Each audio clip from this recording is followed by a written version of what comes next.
galerinha, eu tô de volta. Meu nome é Kelly Souza, sou professora de História e Sociologia e dando continuidade à nossa disciplina de Sociologia. Hoje nós vamos falar sobre um tema muito debatido, que gera muitas polêmicas, que são as diferenças culturais, tá? Eu vou começar a aula de hoje falando sobre um texto de Hasenbalch, que fala da discriminação de desigualdades raciais no Brasil. Então o texto ele fala assim: a abolição da escravatura no Brasil não livrou os escravos e ou afro-brasileiros, que já eram livres mesmo antes da abolição de 13 de maio de 88, da discriminação racial e das consequências nefastas dessa exclusão social e a miséria. A discriminação racial que estava subsumida na escravidão emerge após a abolição, transpondo-se ao primeiro plano da opressão contra os negros. Mais do que isso, ela passou a ser um dos determinantes do destino social, econômico, político, cultural dos afro-brasileiros. Ou seja, a discriminação ela já existe, mesmo com ela já existia, né, quando esses africanos foram escravizados, e ela continua ainda existindo até os dias atuais, tá? Mas para a gente poder falar um pouco dessa aula de hoje, que são as diferenças culturais, a gente precisa entender pelo menos 3 conceitos que eu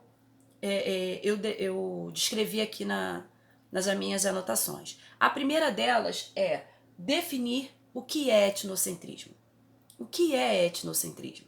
Etnocentrismo é quando uma sociedade ela se sobrepõe culturalmente em relação à outra, ou seja, ela não tolera as diferenças culturais da outra e aí ela critica, tá? Ela tem uma aversão a essa sociedade. Então, se a gente olhar pela questão brancos e negros, né? Na época do Brasil colônia, o europeu ele se sentia superior pela sua cor de pele. Ele se sentia superior pela sua crença. Ele se sentia superior, se a gente olhar a relação do homem branco com o indígena na época, ele se sentia superior porque eles propagavam o cristianismo e já os indígenas não. Os indígenas, eles propagavam as religiões que eles acreditavam, né? Os deuses que eles acreditavam. Então, os europeus, eles acreditavam que eles eram superiores ao indígena porque eles diziam que o indígena era um ser sem alma, porque ele não acreditava em Deus. Então, eles precisavam catequizar esses indígenas, né? Para que eles tivessem a salvação. Tá? Então, o etnocentrismo é sobrepor a cultura de um determinado lugar, o entendimento, a construção cultural tradicional de um determinado grupo sobre o outro. Primeiro ponto que nós vamos trabalhar é esse. O segundo ponto que eu anotei aqui é a xenofobia. E aí, o que seria xenofobia? Xenofobia é a versão estrangeiro, tá? Então, ao contrário, tem a ver com o etnocentrismo, mas ao contrário do etnocentrismo, o etnocentrismo ele se sente superior. O xenofobismo, a pessoa que pratica o xenofobismo, ele tem aversão, tá? Ele não aceita. Então a gente pega aí países que não toleram o outro, não toleram esse estrangeiro. Quando ele chega, ele é massacrado. Se a gente olhar, né, nós vivemos aonde? Na América do Sul. Desculpa, gente, balancei a câmera aqui sem querer. América Latina. E a América Latina é muito vista, né? E eu tô falando não só do Brasil, eu tô falando de todos os países da América do Sul, tá? Chile, Venezuela, todos, Peru, enfim, todos os países que são nossos vizinhos. Nós somos vistos como o quê? Lacucaratas, né? Lacucaratia significa barata. E o que a gente faz com a barata? A gente pisa, esmaga e mata. Ou seja, mas muito engraçado que a barata, eu digo pra mim, no meu caso, ela causa também um certo pavor, um certo nojo, né? Eu tenho medo de barata, gente. Então, assim, eu também vejo, tenho essa visão de Lacocarates, como as baratas que podem ser pisadas, mas aquelas que causam também nojo, aquelas também que provocam medo, né? E dentro dessa perspectiva, alguns países não aceitam. Botam os outros povos como aversão. Eles têm aversão, eles têm um certo preconceito com esse grupo, com a cultura que esse grupo ele tem. Eu não quero falar aqui, gente, especificamente assim, o país, tá? Eu tenho vários exemplos. Mas eu não quero falar, porque como se trata de vídeo, eu não quero gerar muita polêmica em relação a isso. Tá? Então, eu vou falar de modo geral. Há países que provocam xenofobia e há pessoas que também, não só países, mas pessoas, tá? Que têm aversão ao estrangeiro, têm aversão à cultura estrangeira. Elas não aceitam. Aí ela não se sente superior, elas não gostam, elas não toleram, tá? E o terceiro e último é o acirramento das tolerâncias religiosas. Ou seja, primeiro, o que significa acirramento? Irritação. E aí, se a gente voltar, eu já fiz uma live sobre isso, que a gente estava falando justamente dessa questão cultural. Eu, enquanto professora de história, de sociologia, eu também ministro aula de filosofia, gente. Em determinadas instituições educacionais, a gente vai falar assim, olha, existe o catolicismo, aí eu vou definir, vou explicar o que é catolicismo, existe o protestantismo, vou definir também, caracterizar, vou falar sobre o budismo, enfim, todas essas religiões tranquilamente. Eis que surge um grande problema. Que problema é esse? Religiões de origem africana. Aí mora o problema. Aí que esse problema reside, né? O que vai acontecer? O que ele vai fazer? Então, assim, aí eu não posso falar. Eu tenho que falar assim, ó, gente, a lei 10.639 de 2003, ela fala sobre a aplicação do ensino do estudo da África. Porque antigamente, anterior a essa lei, o que a gente falava de África, a gente só falava de duas coisas. Escravidão. Então eu não tô falando de espaço geográfico, eu não tô falando de literatura, eu não tô falando de língua, eu não tô falando de nada disso. Eu falava de escravidão, tá? Os africanos que foram escravizados. E a segunda coisa que eu falava da África era Egito. E alguns países, né, africanos, mas que tem a ver mais com essa parte dessa história. Essa história que, a história do Egito, por exemplo, ela fascina, né? O sexto ano, quando assiste essa aula, eles vou estudar história pra quê? Porque história é estudo do passado, pra que eu quero saber do passado? O discurso é sempre esse, gente. Mas eu não vou entrar nesse mérito agora. Quando eu trabalhar a parte de história, eu vou entrar nesse mérito melhor. Mas por que eles...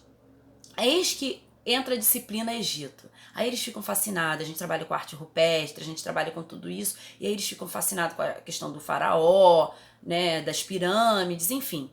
Mas nós só trabalhávamos Egito e escravidão. Aí, com a inserção da lei 10.639/03, diz que a gente tem que trabalhar a África. Então eu tenho que trabalhar a literatura africana, eu tenho que trabalhar o espaço geográfico africano, eu tenho que trabalhar os países africanos e principalmente a cultura africana. E aí eu tô falando de religião também. Não estou falando só de vestimenta, não estou falando só de linguagem, eu estou falando principalmente de religião. E imagina uma escola uma escola católica, uma escola protestante, tá? E vou falar também as escolas laicas, aquelas que não têm religião. Eu trazer esse assunto em sala de aula. Gente, primeiro, já começa o problema lá na coordenação e direção que não aceita.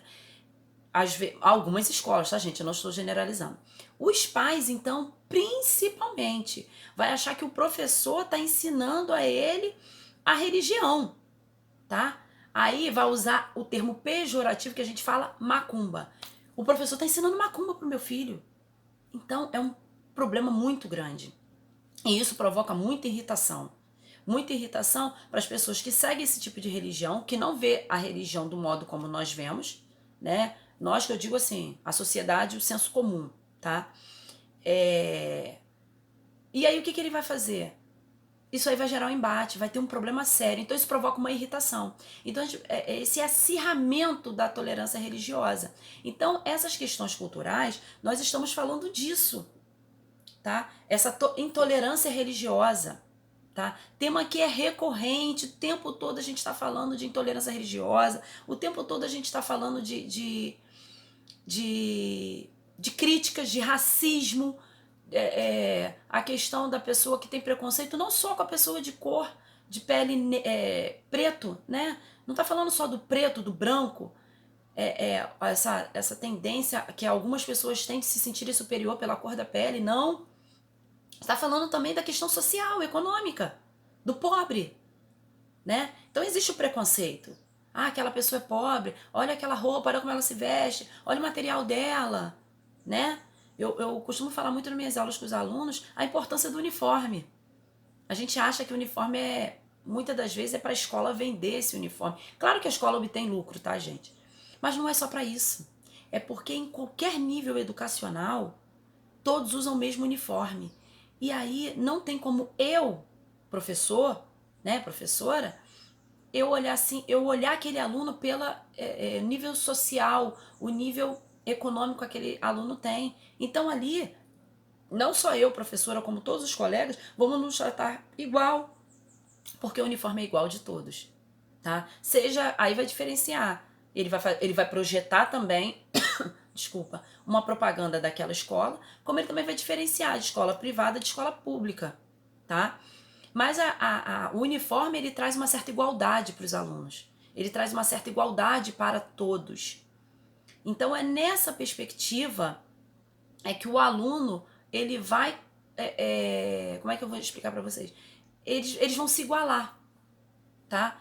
Então, dentro desse ambiente educacional, esse aluno não vai sofrer esse preconceito econômico. Ele pode até sofrer algum outro tipo de preconceito, mas que não é tolerável, que não é aceitável, que nenhuma instituições, seja ela pública ou privada, aceitem isso, tá? E, gente, quando eu falo dessa questão da religião, de não ser tolerável, né, em algumas instituições escolares, a gente também enfrenta isso nas instituições laicas, tá? E também as instituições públicas de ensino. Porque ali, nós, dentro dessas instituições, nós temos diversos seres diferentes, nós somos seres diferentes, né? Nós vamos ter pessoas que professam todas as outras religiões. Então não vai aceitar também. O aluno vai querer assim, eu não quero assistir a aula desse professor, porque esse professor está falando isso. Existe esse preconceito. Então, uma das 3 coisas que embasam a nossa aula de hoje é justamente essas diferenças culturais que falam justamente do etnocentrismo, xenofobismo, tá? E desse acirramento quanto à intolerância religiosa, tá? Então, gente, e pra gente poder fechar essa aula, eu vou falar também de um termo que hoje ele caiu em desuso, tá? Que é o termo de raça, que ele foi muito utilizado no século XIX, tá? E ele era utilizado para definir também as pessoas através das suas regiões, pelas características regionais, desculpa. Mas o termo que a gente mais utilizava esse conceito era para diferenciar o branco do negro. Então, eu sou branca e aquela pessoa é da raça negra. A gente nunca usou essa expressão raça branca. Era branco e raça negra. Tanto é que tinha até um grupo de pagode antigo, da minha época, eu não sou tão velha assim, tá, gente? Mas que o nome da banda era Raça Negra. E eram constituídos de pessoas negras, não tinha nenhum branco. Tinha até pessoa de cor de pele uma tonalidade mais clara, tá? Mas todos eram negros. Hoje, a sociologia, ela não aceita muito a utilização desse termo, raça. Hoje a gente diz muito que raça está muito voltada para animal, né? A gente especificar o animal. O cachorro, o gato, enfim, né? Então hoje a gente a gente compara um grupo do outro através a gente fala dos grupos etnocêntricos. E aí o etnocentrismo que ele está falando aqui nesse momento, tá? Ele está falando justamente dessas diferenças, desculpa, dessa etnia, tá? Então é a cultura, a língua, o modo como se veste, a religião. Então os grupos são diferenciados em grupos etnocêntricos dessa maneira. Aí não são diferenciados mais através da sua cor de pele. Então o conceito de raça hoje a gente não utiliza mais, tá? Era muito utilizado no século XIX, mas já desde o finalzinho do século XX e já no início do século XXI, esse conceito a gente não utiliza mais, tá? Porque é um conceito pejorativo. É um conceito que degrine um determinado grupo, tá bom? Então eu espero que vocês também tenham gostado dessa aula, que fala das diferenças culturais. Na próxima aula nós vamos falar da identidade, da construção da identidade, a importância da identidade, o que é identidade. É um termo que eu gosto muito, quem me conhece sabe, tá? Que eu amo falar sobre identidade. Eu gosto muito da sociologia por causa desse conceito que é identidade, tá? Então eu espero que vocês tenham gostado da aula de hoje. Peço, sempre vou estar pedindo, gente, que vocês me sigam lá no Instagram, @profa.kellysouza, tá? Que se inscrevam aqui também no canal, Profa Kelly Souza também, tá? E que se vocês tiverem alguma dúvida, se vocês quiserem dar dicas de temas que a gente pode trabalhar, eu peço que vocês vão lá no meu direct do meu Instagram e deixe lá a sua ideia ou a sua dúvida, tá? Ou a sua crítica também, que críticas são sempre bem-vindas. E peço também, e também vou disponibilizar para vocês o meu e-mail, que é a abreviação de professora, é profa, P-R-O-F-A, ponto, KLS, Kaia 2Ls Y, S, 01, @gmail.com, tá? Então, qualquer dúvida vocês podem mandar por esses dois canais. Se eu demorar a responder um pouquinho, espero que vocês entendam, porque eu tô começando nessa vida agora desse uso dessa tecnologia, tô apanhando um pouquinho ainda, mas eu estou aqui para poder aprender junto com vocês. E eu também, né, tenho meu trabalho, tenho a outra graduação que eu curso, então minha vida é um pouquinho corrida, mas eu prometo que eu vou tentar responder todos vocês, tá? Agradeço novamente a participação de vocês, que vocês compartilhem esse vídeo e que vocês possam me ajudar a divulgar o meu trabalho. Um beijo, fiquem com Deus e até a próxima aula.